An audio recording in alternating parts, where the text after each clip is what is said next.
Conselho Federal de Medicina divulgou nos últimos dias novas normas para a realização de tratamentos de reprodução assistida. Veja agora o que mudou.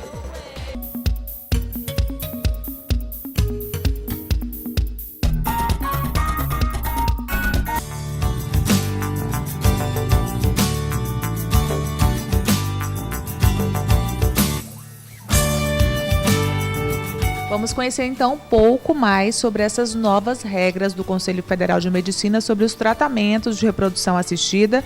Comigo, mais uma vez, ele que é especialista nesse assunto, sempre tira nossas dúvidas aqui no check-up, doutor Evangelista Torquato. Tudo bem, doutor? Tudo bem, tudo ótimo. E de forma geral, antes da gente ir de forma mais pontual para cada item, o que é que o senhor achou dessas mudanças de forma geral? Em linhas gerais, eu acho que a normatização ela é boa. Ela é boa porque ela norteia, ela te dá rumo, ela te dá um caminho. A coisa não fica tão solta. Não fica tão solta. Obviamente que isso tem um lado extremamente positivo. E como tudo na vida, existe um outro lado.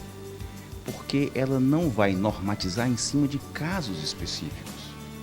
E isso é ruim, por um lado. Mas, em linhas gerais, eu acho que o Conselho tem que cumprir o papel de normatizar a nossa atividade. Isso. Na sua opinião, alguns casos específicos deveriam ser vistos de forma mais particular? Sem dúvida. Eu acho que casos específicos têm que ter tratamento específico. Casos gerais, tratamentos mais gerais. Primeira mudança, então, com relação à idade. Antes isso era livre, as mulheres podiam fazer o tratamento de reprodução assistida em qualquer idade. Tivemos casos aí de uma mulher de 61 anos, né, que teve gêmeos, etc. E agora só até os 50 anos de idade. O que é que o senhor achou disso? Olha, eu acho o seguinte, vamos primeiro pontuar. A mulher com mais idade no mundo que teve filho foi uma indiana que teve seus filhos só com 71 anos. Obviamente que choca um pouco você imaginar esta pessoa mãe por quanto tempo, vai cuidar dos filhos quanto tempo. Aquele tratamento, aquela gravidez vai prejudicar a sua saúde ou não? Isso são coisas importantes.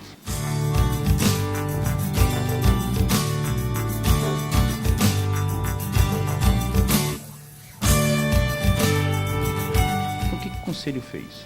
Tentou se adequar à fisiologia da mulher. Ela entra na menopausa por volta dos 48, 50 anos. E então pontuou ele que a partir daí esta mulher não poderia engravidar. Correto? Sob certo ângulo, sim. Porque ele coloca que esta paciente tem mais risco de diabetes. Tem mais risco da pressão subir, e uma pressão subindo, podendo dar uma hemorragia cerebral. Muito bem. Em linhas gerais, correto. Mas eu poderia fazer então um questionamento que complica a normatização em linhas gerais. E uma paciente de 25 anos com 130 quilos? Ela pode engravidar ou não? Porque esta paciente de 130 quilos, de 120, de 100 quilos, ela vai ter mais risco do que uma mulher de 50, rígida, que faz sua caminhada diária e que está com seu IMC normal. Então, isso é o que eu te falo. A questão da idade só não deveria ser o parâmetro. A questão da idade é um ponto importante, mas não pode ser o único. Porque eu estou te colocando que sim, se a gente coloca a questão dos riscos, mas peraí, não é só a idade que traz Até riscos. porque, indo para o outro lado, doutor, as pessoas estão vivendo mais. A expectativa de vida está aumentando também. Esse é um outro ponto importante. A expectativa aumentando e com mais qualidade de vida. E um outro ponto que você tem que ficar assim pensando, poxa vida, tudo na vida pode acontecer. Tudo. Nós vivemos numa cidade com aspectos, com viés de violência muito forte. Você tem 2 filhos. Você perde 2 filhos num acidente e tem 51 anos. Vai bater um desespero muito grande. Vai bater uma dor muito grande.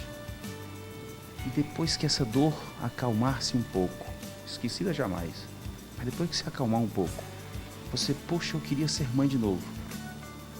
Está proibida você de ser mãe? Complicado.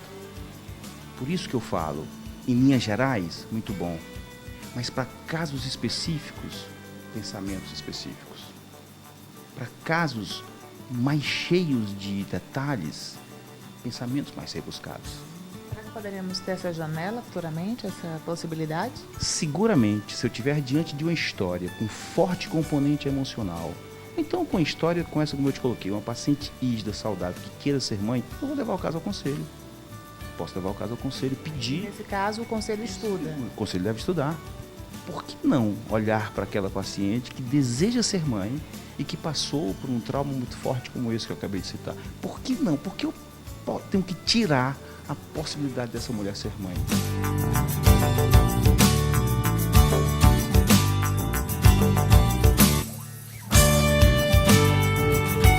Doutor, houve também a mudança na doação compartilhada, né? Explica um pouquinho pra gente como é que funcionava e como é que está agora. É o seguinte, os Estados Unidos digamos assim, tem um extremo e nós estávamos no outro extremo. Estados Unidos, você abre lá um site de doação de óvulos, a Egg Donor, você vai ver a foto da doadora, o que ela faz, o que ela gosta, quanto ela está te cobrando. É de uma forma muito aberta, muito pública. Às vezes choca, mas eu até digo o seguinte, mas se eles vivem bem, então pode chocar para mim, mas para a sociedade deles não, para a cultura deles não. Como é que é no Brasil? No Brasil era da seguinte forma, a doação tinha que ser um ato de benevolência. Eu quero doar óvulos porque eu quero ajudar alguém. Só. Então, havia um certo contraste, porque um país muito mais rico, a paciente podia vender. Um país muito pobre como o nosso, não se podia ter esse pagamento. O que o conselho fez? De forma acertada. Ele, na verdade, isso já era uma prática que vinha acontecendo, então isso foi normatizado. Então, o que ele fez? Ele pegou uma paciente sem óvulos e disse, você pode ajudar financeiramente uma paciente que tenha óvulos suficiente para ela e para a receptora, desde que você pague parte desse tratamento. Então, isso passou a ser uma normatização ética aceitável, degustável. Correto. Acho uma posição correta, porque permite, na verdade, esta é uma posição que ela vem tentar, mas apenas tentar, preencher a ausência do poder público na questão da fertilidade desse país. Os pouquíssimos hospitais públicos que têm tratamentos de reprodução assistida têm filas quilométricas de 3, 4, 5 mil casais, de espera de 3, 4 anos para ser chamado. Então, na verdade, o poder público tinha que ter uma posição muito mais clara, muito mais acentuada para olhar para esse casal, e ele não faz isso. Então, isso faz com que o conselho tente preencher um pouco para que se aumente um pouco a demanda desses casais que não podem custear em nada o seu tratamento. A ajuda financeira hoje é permitida, então? Essa venda dos óvulos. Venda é um termo forte, mas não deixo de dizer que você tem um pouco de razão. Então, isso passou a ser permitido, desde que a paciente também usufrua dos óvulos para ela. Isso é bom, porque vai permitir aquele casal que não vislumbrava. Imagina agora, nesse momento aqui que eu estou conversando contigo, quantos casais estão aí desse lado, desse outro lado, me assistindo e sabendo que nunca vão ter condições de chegar até a minha pessoa. Imagina quantos casais. Isso dói. Isso dói, ninguém faz nada para esse casal. Você falou de alguns hospitais que oferecem esse tratamento pelo SUS, de forma gratuita. São mais ou menos quantos em todo o Brasil? O Brasil não deve ter mais do que 10. Aqui no Ceará não tem nenhum que ofereça tratamentos. Não estou falando de pesquisa, de exames. Estou falando de tratamento. Onde é que você faz fertilização in vitro no SUS? Não tem. Onde é que você faz inseminação no SUS aqui no Ceará? Não tem. Nem projetos para isso? Projeto eu estou cansado de ver. Cansei de ver projetos. Saem do papel. Não saem do papel. A gente foi agora, há pouco tempo, agora aqui em Natal, poxa vida, através de um colega nosso lá, um batalhador pela reprodução assistida, conseguiu implementar na Universidade Federal de Natal um projeto desse. Essa atitude tinha que ser louvável, ela é louvável e tem que ser trazida, estendida para aqui em Natal isso, poxa, agora há pouco tempo. Mas é uma luta diuturna desse rapaz. Já tem mais de quase 60 anos ele de idade, até conseguir. Liguei para ele, parabenizei, felicitei e de uma certa forma disse, estou com inveja branca de você, que agora você vai poder ajudar casais que realmente não têm condições de pagar um médico.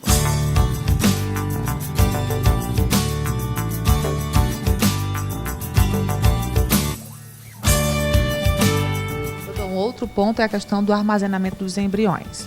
Houve uma mudança também, agora os embriões devem ficar armazenados até 5 anos. Antes era ilimitado. Positiva essa mudança? Não. Obviamente que aí isso aí complica muito, porque entra muito uma questão filosófica, né? Tu imagina o seguinte, aquele embriãozinho lá está feito. Ele não foi transferido, então ele teve que ser congelado. O paciente fez 10 embriões, eu transferi 3, congelei 7. Esses embriões tinham que permanecer congelados. A vida inteira. Sim. Poderiam ser doados para pesquisa após 3 anos. Ou doados para o próprio casal ou para um outro casal desde que devidamente autorizados. Hoje, abriu-se uma quarta possibilidade. Após 5 anos, eles podem ser descartados desde que previamente autorizados pelos pais. Mas dói. Então, outra questão aí, religiosa. Dói. Não sei nem qual é a questão que eu posso dizer que entra. Mas dói você descartar embrião. Hoje mesmo, eu vim trabalhar e trouxe minha filhinha, também fruto da fertilização in vitro. E aí eu entrei com ela no laboratório.